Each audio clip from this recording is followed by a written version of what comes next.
to be any surprises that Nigerians should be looking out for, or you are 101% ready and done and dusted? Yes. There's no. I remember what Margaret Thatcher said. Said this woman, is not turning. They are studying that whether she's going to turn a police or James. That's the same thing here. We're not going to turn away from our responsibilities. Like I told you, we are the credible alternative. So which means we are looking for to those that would like to come to us and join us. Together, we can provide that credible alternative to Nigeria. We have seen the futility. The Nigerians, in their numbers, have seen the futility of going ahead with the two parties that have failed this country rightfully.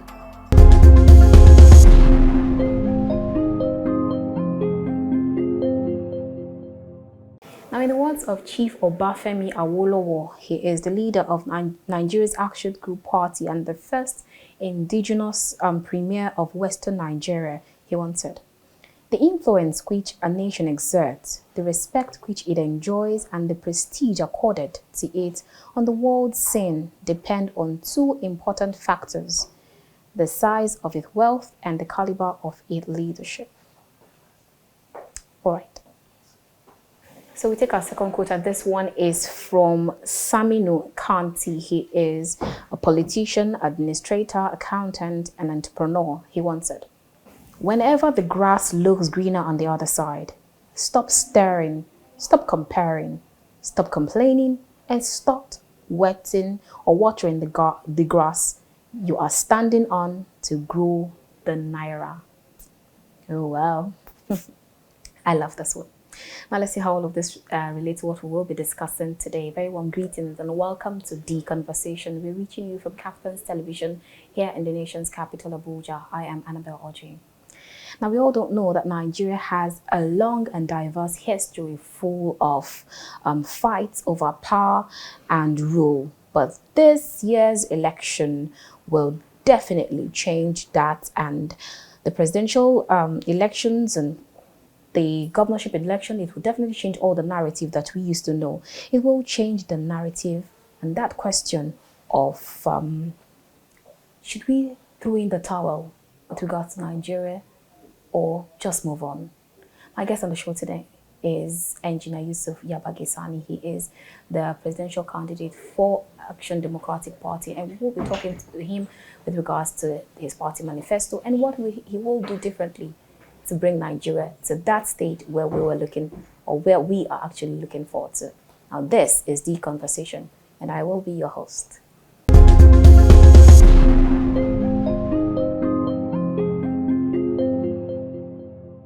If you just joined us, this is The Conversation. We are reaching you from Captain's Television here in the nation's capital, Abuja. If you just joined us, you're right on time for the interview. Our guest on the show today is Engineer Yusuf Sani Yabagi. He is the ADP presidential candidate.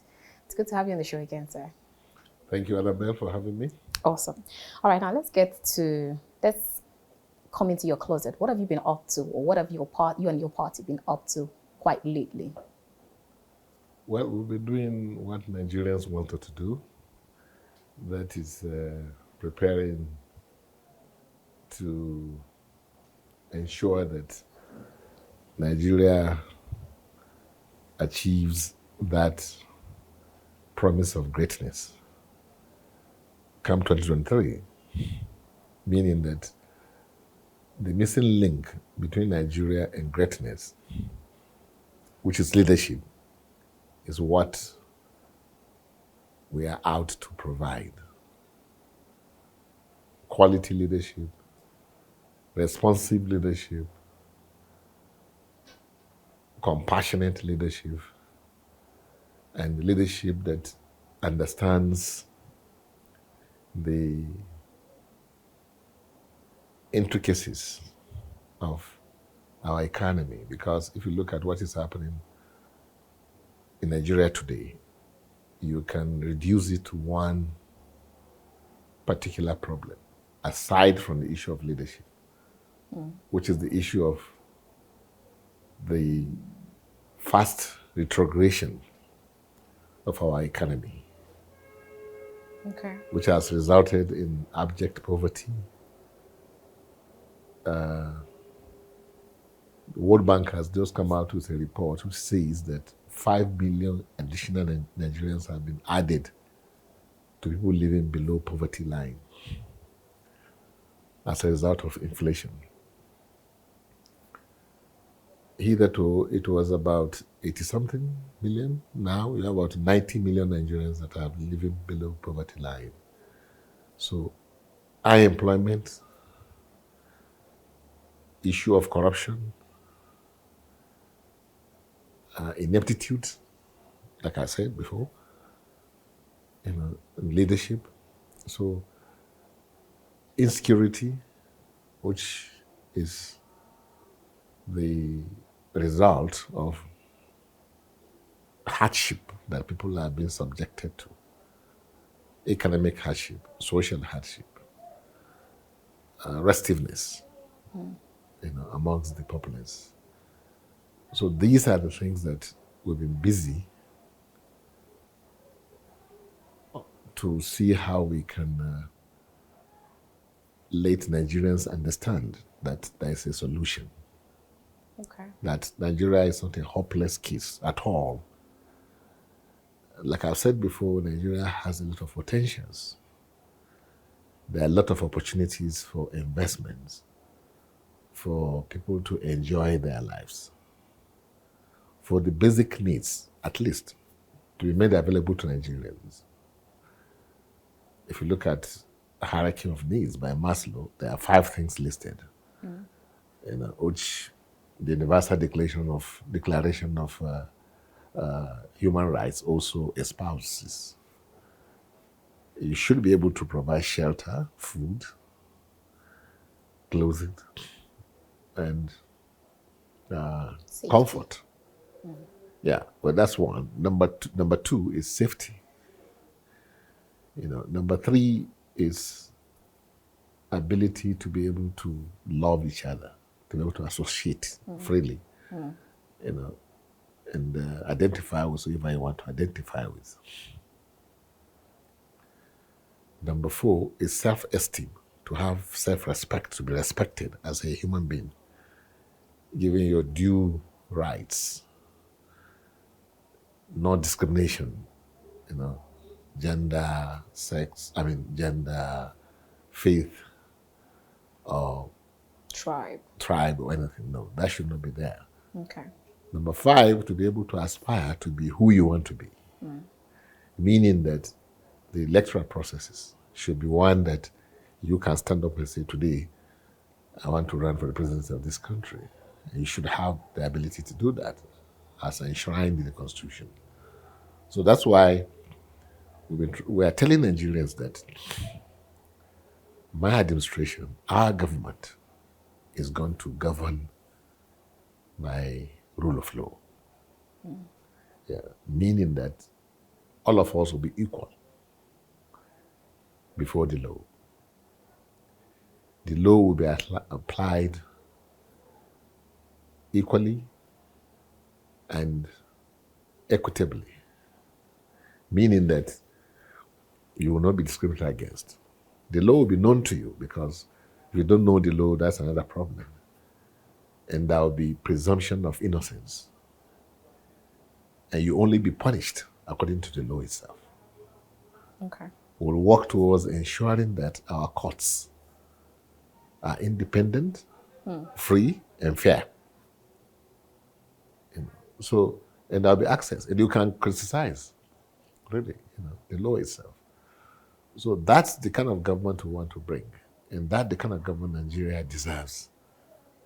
That's why we're stepping forward to see that this great country, by all standards, you look at natural resources, human capital, the sheer population we have, the size of our economy, Nigeria has no business with poverty or killings.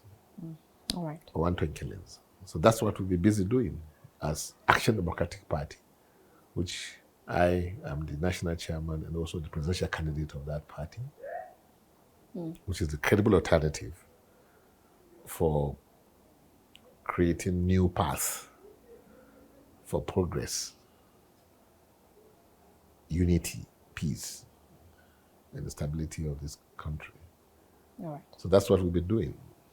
All right, we're going to talk about your policy document, which I know that you actually just inaugurated your PCC and then the policy document. You unveiled the policy document. We'll talk about that later on the show. But then we'd like to ask you again if you are 101% ready to go into the ring come 2023, because and then there are no surprises later on, probably a merger, or I just decided to hang my boots and then give somebody else. Are there going to be any surprises that Nigerians should be looking out for, or you are 101% ready and done and dusted?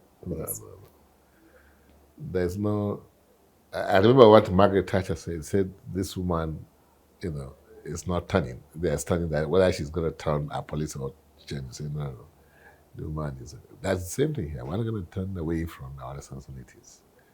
Like I told you, we are the credible alternative. So which means we are looking for to those that would like to come to us and join us. Together, we can provide that credible alternative to Nigerians. We have seen the futility, and Nigerians, in their numbers, have seen the futility of going ahead with the two parties that have failed this country woefully. PDP failed after 16 years of administration. It's even worse under this one, APC. So, and that's a saying that you can't be doing the same thing the same way and expect different results. So we believe, so there's no way, I mean, even as an individual, not talking about a political party, it will be crazy, if not sheer stupidity for one to think of aligning yourself with those that have been rejected by the people of this country before. And those that people are in a hurry, they wish they could wake up from these bad dreams of APC. So how do you even think of joining such groups? For what reasons? Probably there could be a merger or a fusion with other smaller parties. No, you have to, first of all, you have to have something in common, isn't it? Before you can think of coming together. Because the regime of corruption, ineptitude, lack of knowledge of what to do with power cannot be something you want to promote. You don't want to promote wanton killings of innocent Nigerians or kidnapping of innocent Nigerians. You don't want to promote the atmosphere of fear. Nobody wants to do that. You wouldn't want to promote the, stealing of resources. That's our,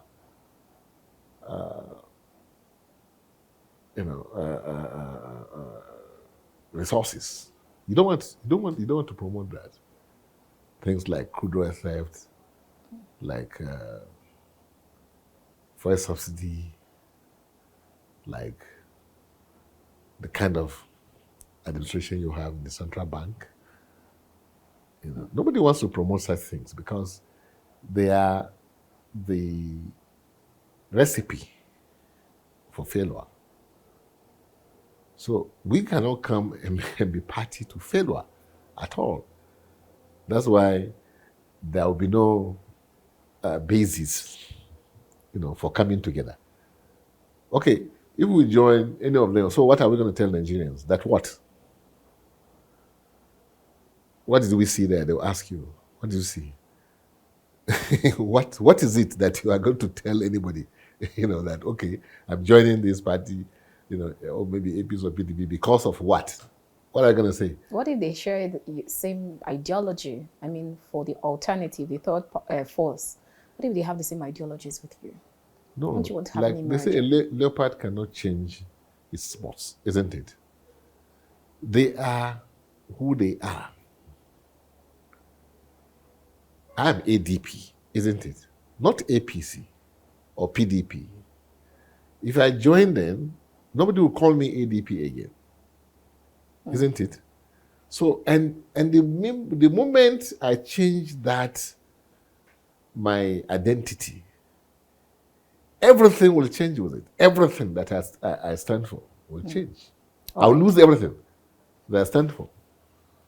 All right, now let's talk about, let's touch on your policy documents. Now, when you inaugurated, you unveiled the manifesto and then inaugurated your presidential campaign council, you promised Nigerians a political direction that would take the country to economic prosperity, security, peace, stability, equity, as against the phenomenon of nepotistic and myopic leadership. Help us break them down into bits and pieces, how you intend to go about this. Nigerians will tell you that over time we've been used to nepotism in leadership, in administrative cadres, and then they'll tell you that they've been used to there's quagmire with regards to the economy, precipitous decline of our national currency compared with other currencies, the insecurity, quite a large hydra-headed challenges. So how do you intend to take Nigerians off this in the next 4 years or probably 8 years? Because, you see, our presidency is going to be Nigerian presidency. Nigerian, by character, by its pronouncements, by its actions, and by its programs. It will be Nigerian. Because I do not personify those tendencies that have held us back for so long.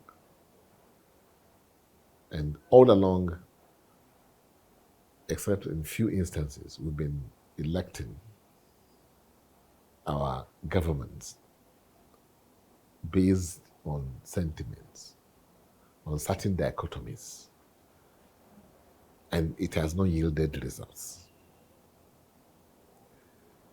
You know, it's either a situation where you are trying to appease a particular group of people, and you now impose a government on them, like what produced Olusegun Obasanjo.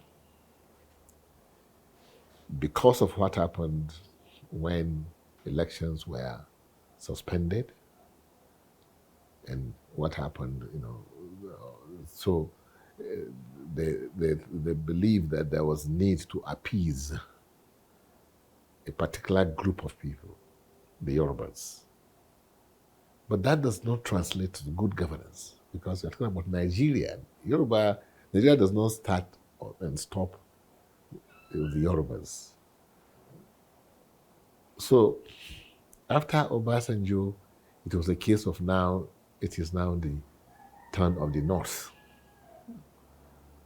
That again is another sentiment which does not translate into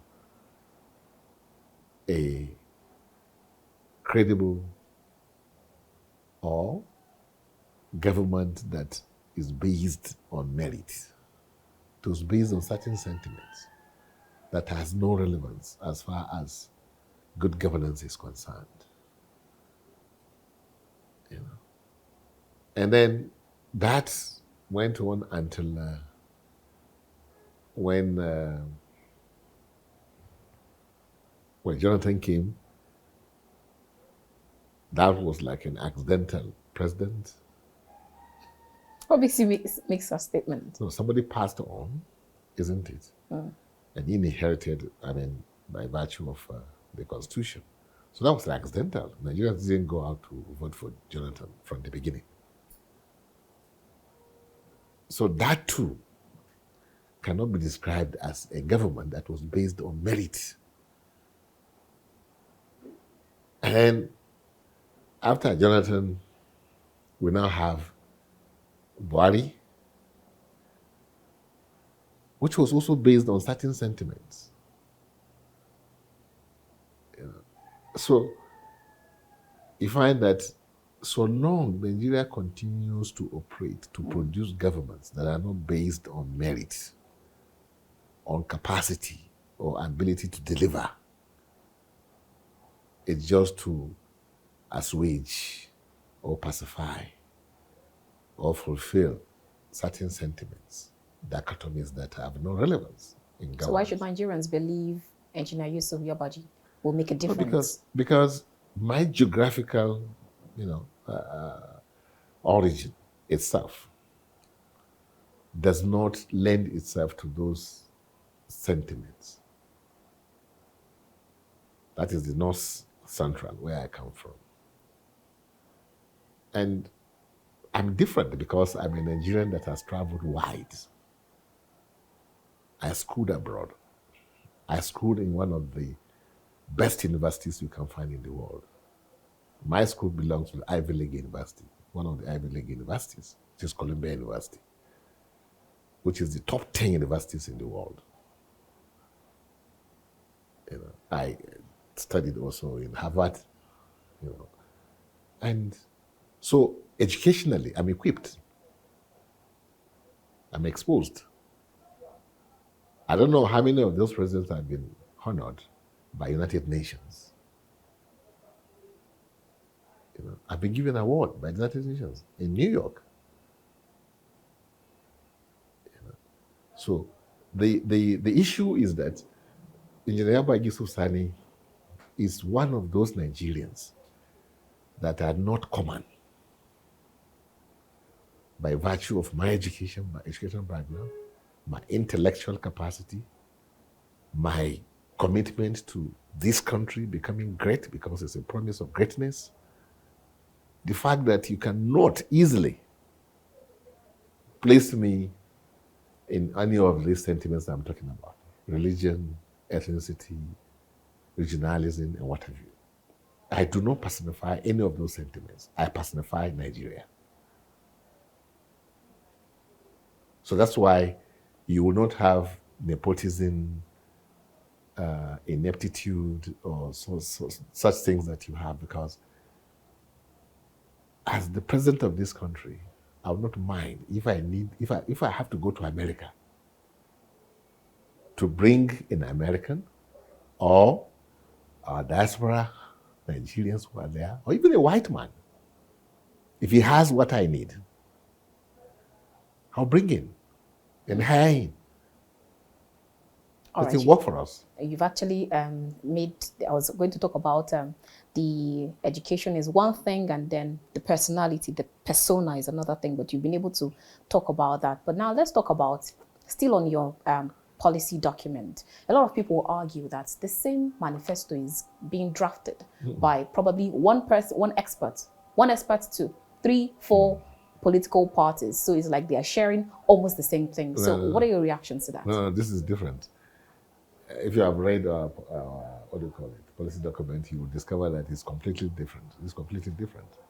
This policy document, I don't know if you can find others, which we call our covenant, most Nigerians, was based on an in-depth study of our country, what we need, where are we coming from, where are we now, where do we want to go.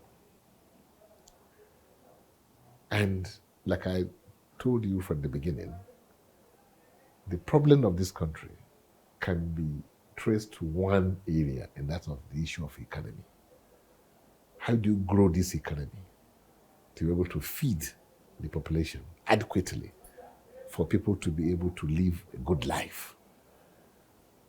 And the only way you can do it is you don't bring out your policies in a manner that does not take into consideration what is happening globally today. Because the whole global economy is integrated. And Nigeria plays big in the global economic setting. So that's why when we were developing our manifesto, what we did was to find out what are those things that dominates the socio-economic ecosystem, global ecosystem today. And those things that dominate the socio-economic ecosystem today in the world, the whole world, are three things. Largely, there are three things. Every country is talking about them.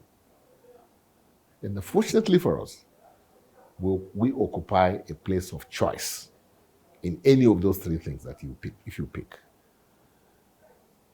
Nigeria has comparative advantage. All those three things that everybody in the world today, United Nations, everywhere you go, that's what you hear them talking about. Is it United States? Is it UK? Is it China? Is it wherever you? Everybody talks about it today, those three things. So we picked those three things and made them our policy thrust, plank. Number one, we picked the issue of climate change. And when you look at the climate change, you find that Nigeria occupies a place of choice.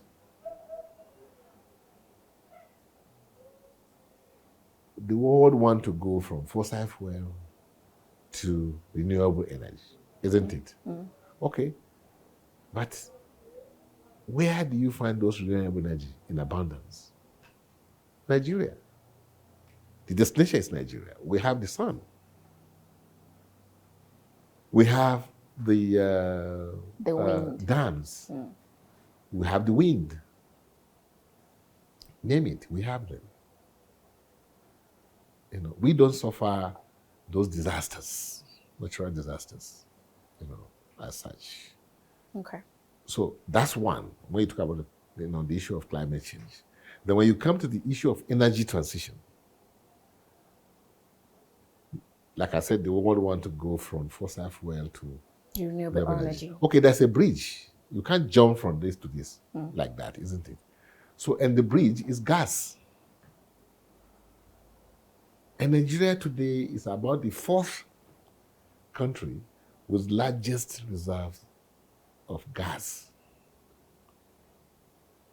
We're a gas country in terms of reserve of gas that we have. Even though we're flaring a huge amount of it. Yeah, as a result of irresponsibility, we're irresponsible as leaders. It shouldn't happen. And why is it happening? Corruption. We are flaring. If you know what is happening there, it's because the penalty that we have attached to flaring, every cubic feet of gas, in the first instance, is not commensurable with the negative implications of flaring. I'm talking about the health hazards. Number two, you do not even have meters to meter what is being flared. Number three, those who are collecting the penalty put it in their own pocket.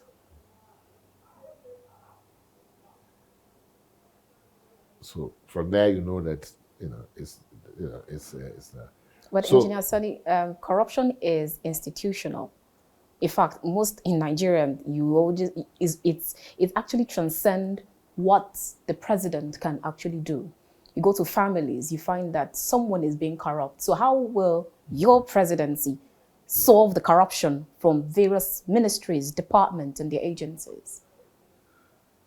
Well, we may not know exactly the history of countries today that have made it, like China, Singapore, Malaysia, and all of these things. Where we are today, some of them were worse than the situation you find yourselves today. China had drug addicts,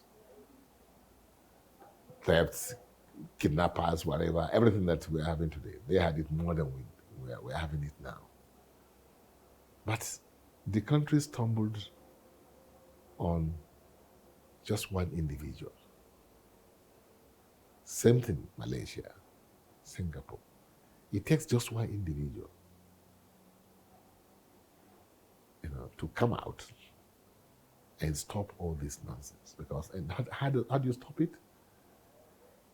Is to be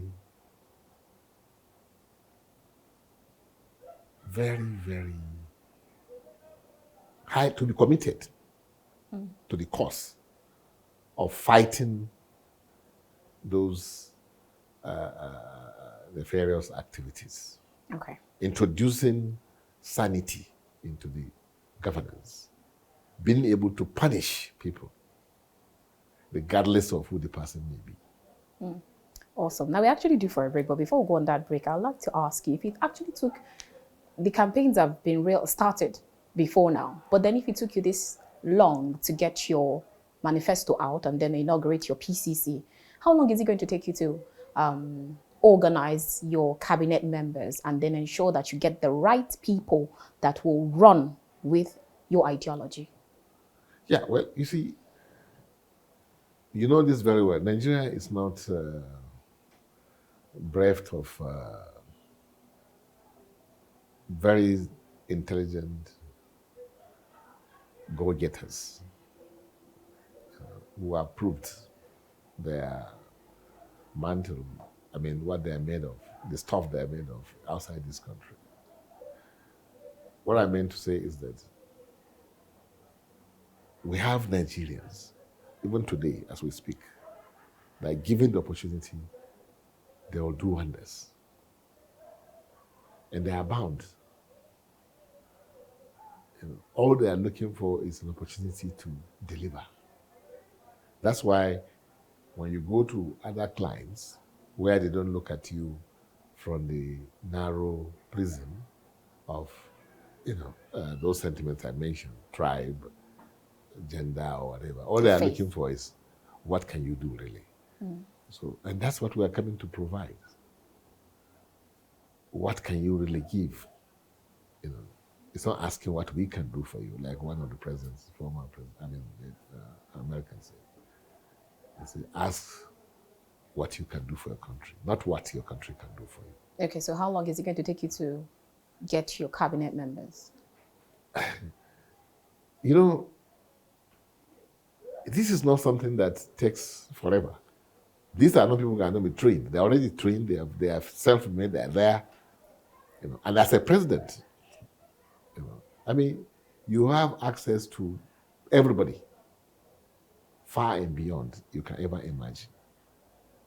Because what it takes is for you to just say, I need this kind of person. They are bound. They're there. And there are people that are even ready to offer. So it's not a question of saying, oh, where can I find? No. In fact, you have more than enough. That means you already have them, of course, at your beck and call. Certainly. Great. Certainly, right. We do. That's why I'm saying that this is not a country where, that's why anything you need in this country, believe you me, you can get it. We have talented young people that can be engaged, men and women, that are either number one or very good number two, either outside this country. All right. Let's go on a quick break. And when we return, we'll continue this conversation with Engr Yusuf Sani. Definitely we'll see you shortly. Don't move, we'll be right back.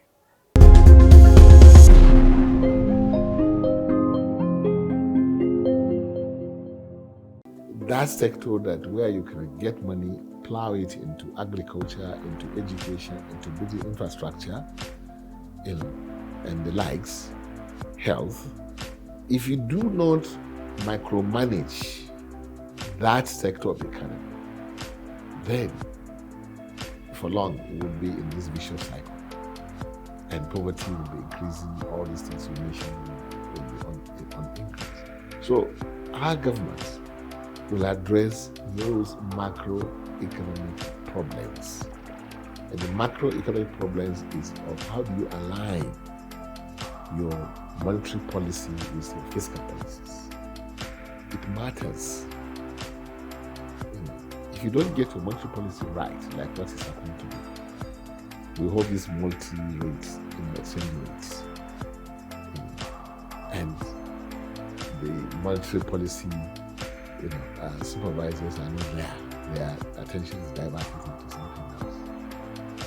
So if you leave your own turf to another environment, where you're supposed to be. They're always going to take care of this. That's what has set in the confusion. The macroeconomic aspect has to be solved. We must align properly our monetary policy with our fiscal policies. And our fiscal policies must be very clear to everybody. Just like your monetary policies. So if you don't do that, you will continue in this confusion.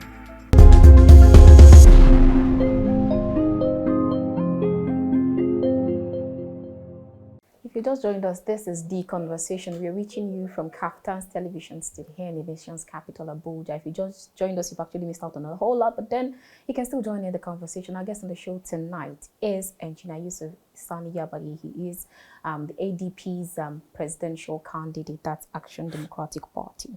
All right, before we went on that break, we've actually talked about quite a lot of things, but now let's talk about INEC's preparedness.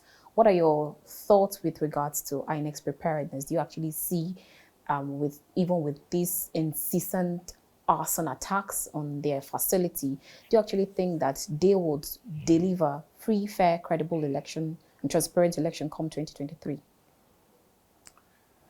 Yes, because the people you have in INEC that I have been interacting with in my capacity as the chairman of all the chairmen, that is IPAC, Inter-Party Advisory Council, I have no iota of doubt as to their competence, their commitment, and their dedication to ensuring that they deliver on the mandate of free, fair, credible, and acceptable elections in this country.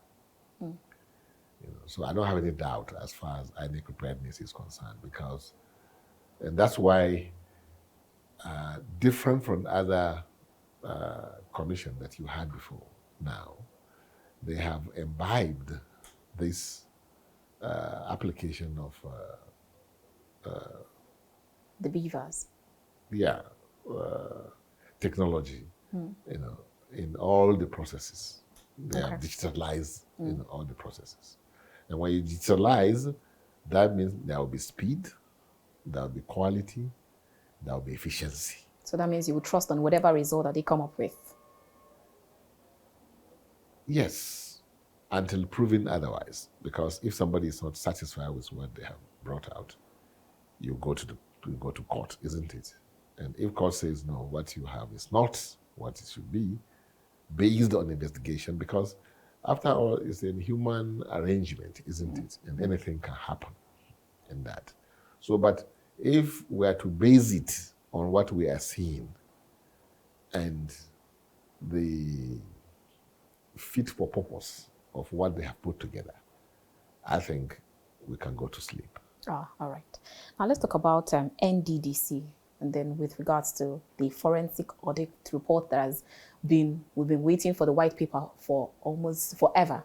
And then all of a sudden now we got to hear that the forensic report will be out. And then you have also the board has been set up and all of that. So, and then you still have some people that have been making the complaints with regards to the people that were chosen to man the board. What are your thoughts on that? Do you actually agree with the NDDC board and then the forensic audit report that has been on wait for a very long time? Yeah, well, Mr. President has the prerogative of choosing who he wants to assign, responsibilities to. I think what people should be bothered about is the results.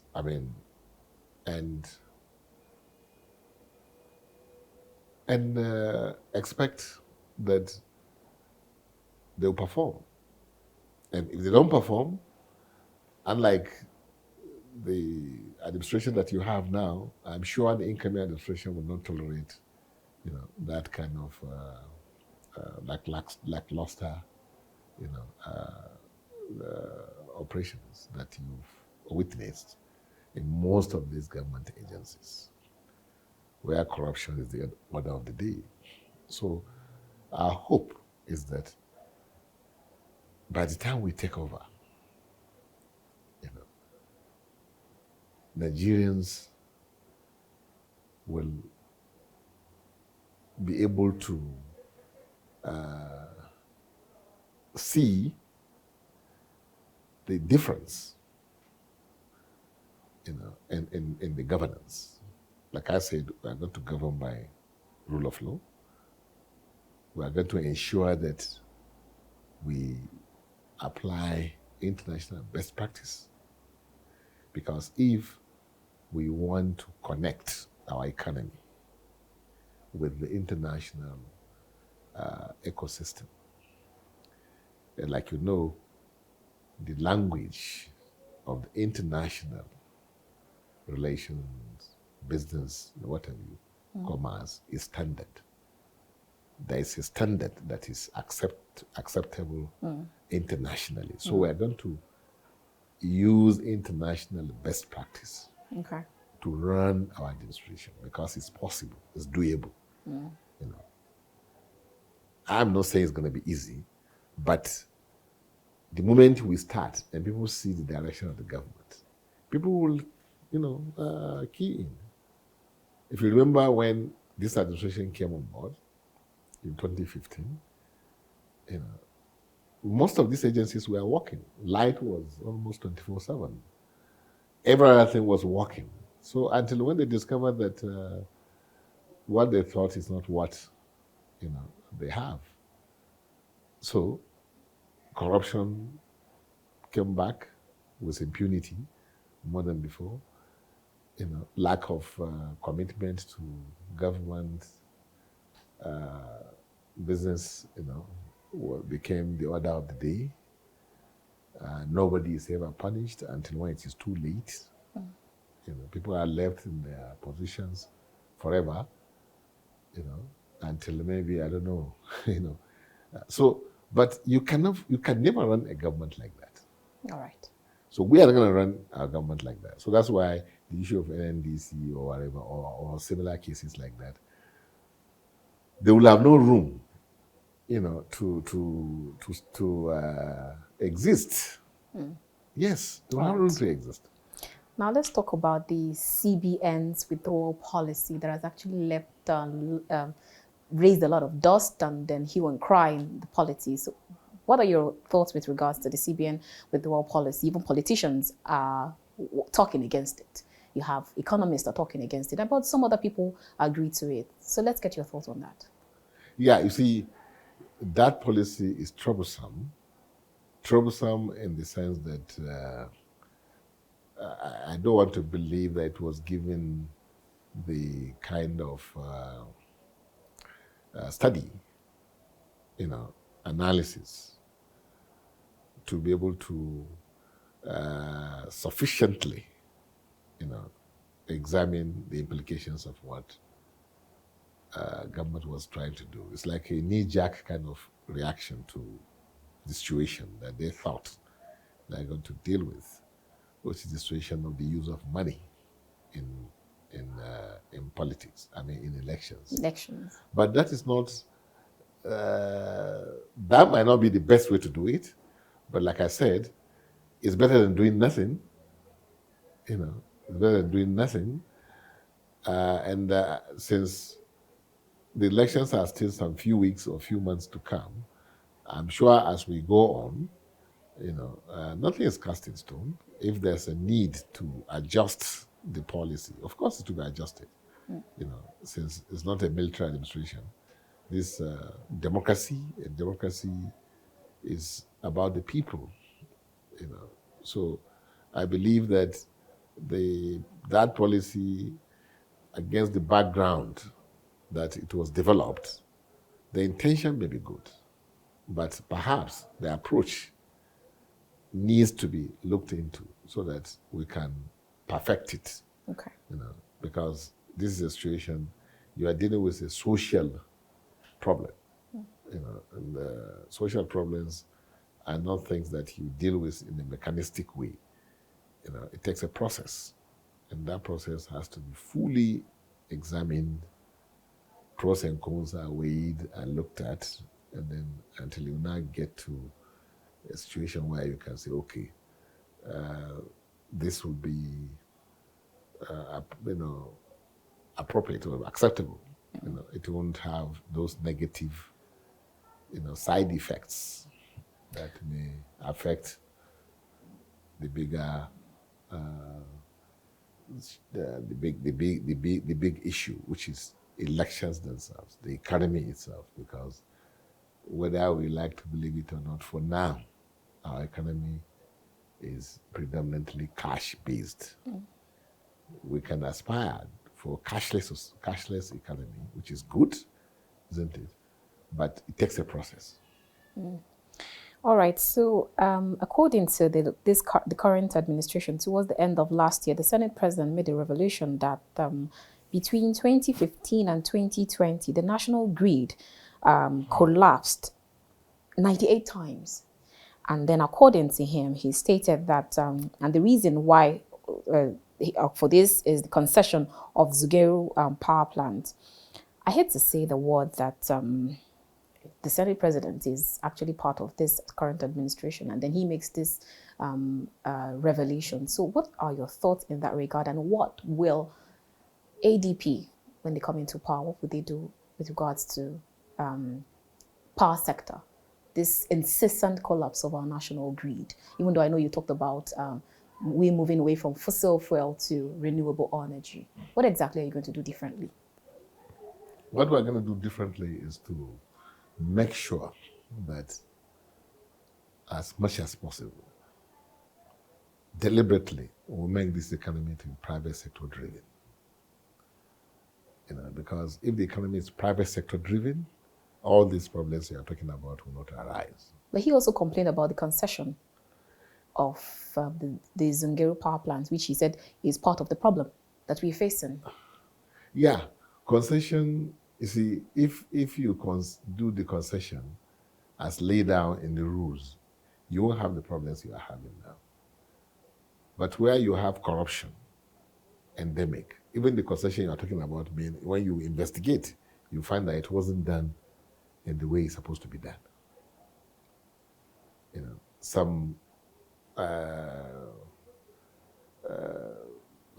things may have been done, not in accordance with the law to satisfy certain interest. But if you make the economy itself to private sector driven, then those checks and balances will automatically be introduced, because the ultimate is how do we deliver efficient, effective power supply to the people. Otherwise, the companies themselves cannot survive, because people have to be satisfied with what you are giving them for them to now patronize you. Meaning there will be competition if you said you want to do things, in the private setting. Competition will be there. So I think some of these problems we're having in this country is because the economy is still public sector driven. So much government in the business areas. And where you have government, you are talking about civil servants, isn't it? And civil servants are not in any way, they have little or no stake. You give somebody responsibility. Without accountability. So that responsibility will not be achieved, the results.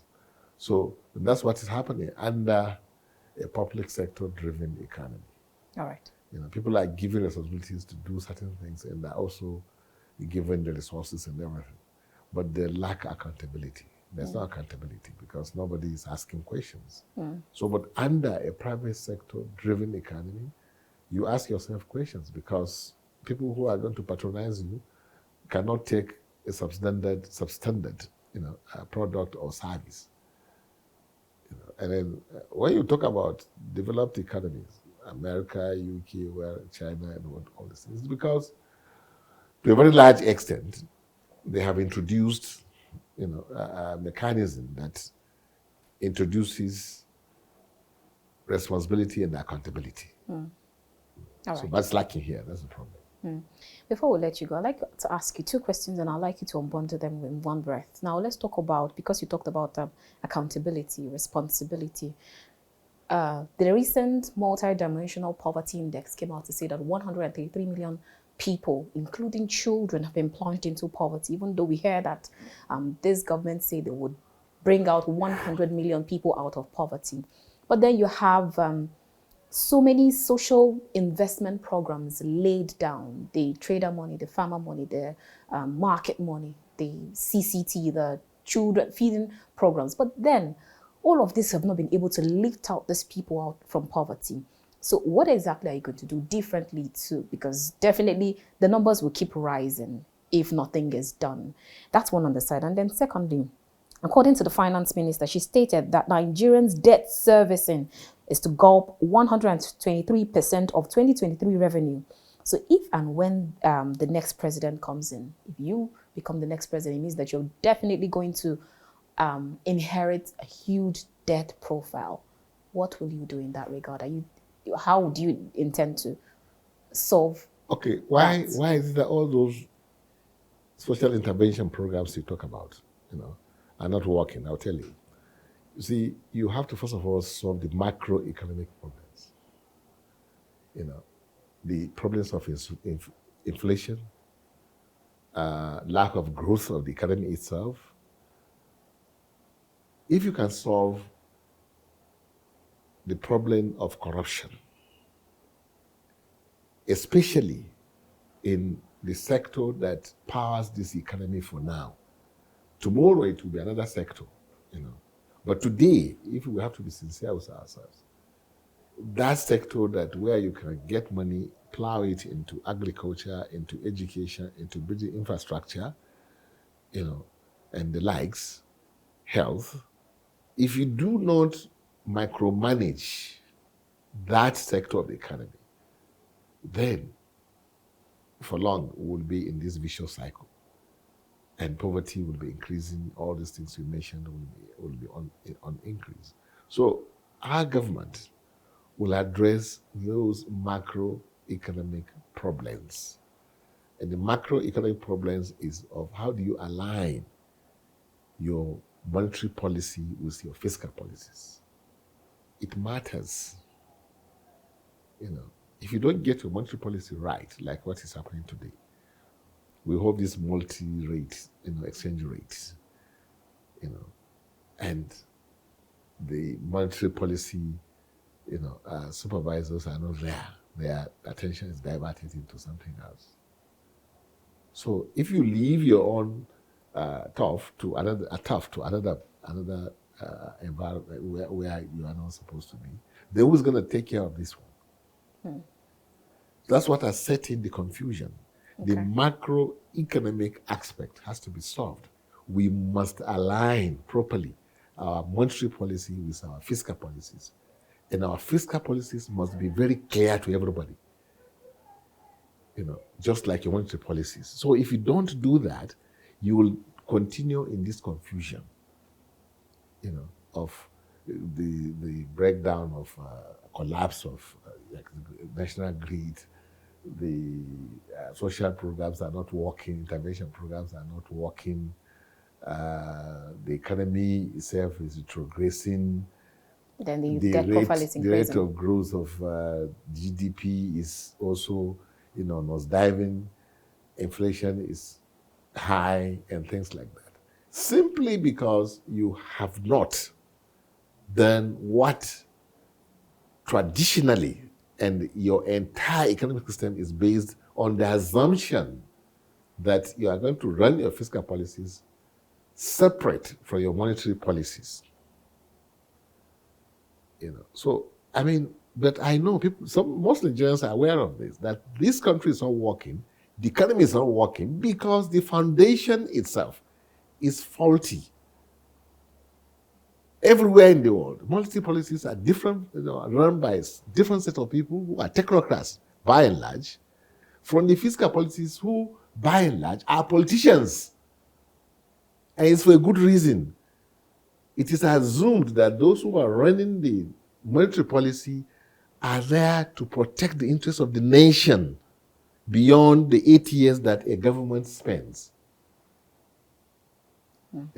Because the government will be chasing things that will make them popular, like Buhari has done.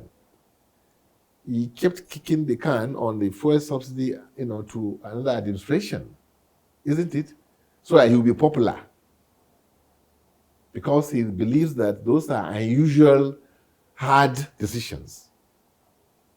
That a little pain, you feel some pains, but few months later, it will be better for you. So he didn't want to do that, and that's why the problems we are in. Because the money that you have plowed in to fund some of these sectors is no longer available. It's only available to the corrupt people, the officials themselves who are stealing the money. So we have solutions, and we know that it is not like rocket science. This Nigeria, like I heard somebody was saying, is the best kept secret because we are so endowed that our GDP can grow, as I already said, more than 10%. At the rate of more than 10%. You have young dynamic population. You have the natural resources. The strength of every economy is natural resources and human capital. Those are the strengths. You don't need anything more. What you need is leadership to bring this together to produce goods and services and then, grow your economy. All right, then let's forge ahead. Let's talk about this recurring attitude of politicians always throwing jabs or tantrums at each other or other political parties. And then when it is the citizens that are saying things, they call it hate speech. But when it's the political parties throwing jabs at each other, which will definitely hit the polity, then they call it political brouhaha, political sloganeering, or call it different kind of names. But then you just remember that this same politicians or political parties, they had to sign the peace accord. So does it actually mean that people just sign into what they don't understand? Well, madam, the question I'll ask you too is that when you see, for instance, maybe, husband and wife quarreling, in most cases, it's either what madam is asking for, the man has no answer. Or what the man is asking madam to do, madam has no questions, madam has no answer. So the next thing start abusing each other. They are out of ideas. They don't have the solutions Nigerians want. That's why they reduce themselves to abusing each other. I'm talking about the politicians. Those uttering such tantrums and whatever, foul languages and things like that. They have no solutions to the problems you have in this country. They can't give what they don't have. The only thing they can give, like animals, is to fight.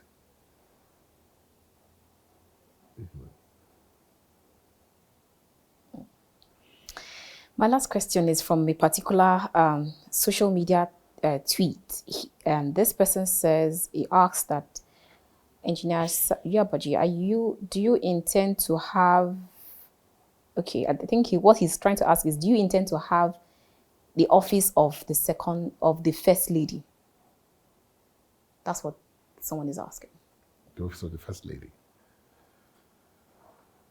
Well, you see, every social setting, has its own glamour. And politics has what we call glamour. Okay? What is important is how do you turn that glamour to productive end.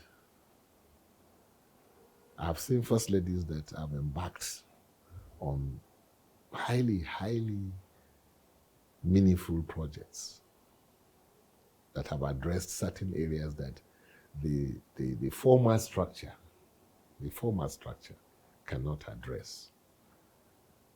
So I look at the office of the First Lady as the informal structure that, like your organization now, where you work, you have the formal structure there, isn't it? But I'm sure there is some kind of association, union, the way people that you identify with, that you sit down and discuss with. And those ones, they serve your purpose, your needs, your demands. The immediate They can needs. communicate. They can communicate, better outside the formal structure. When you are in your informal structure, you tend to understand each other better.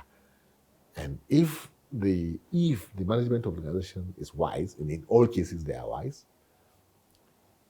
they make use of this informal structure to solve most problems in the formal structure. So I look at the office of the First Lady as an informal structure, which, if you have the president who knows what he's doing, will use it to a very, very great, advantage of the people.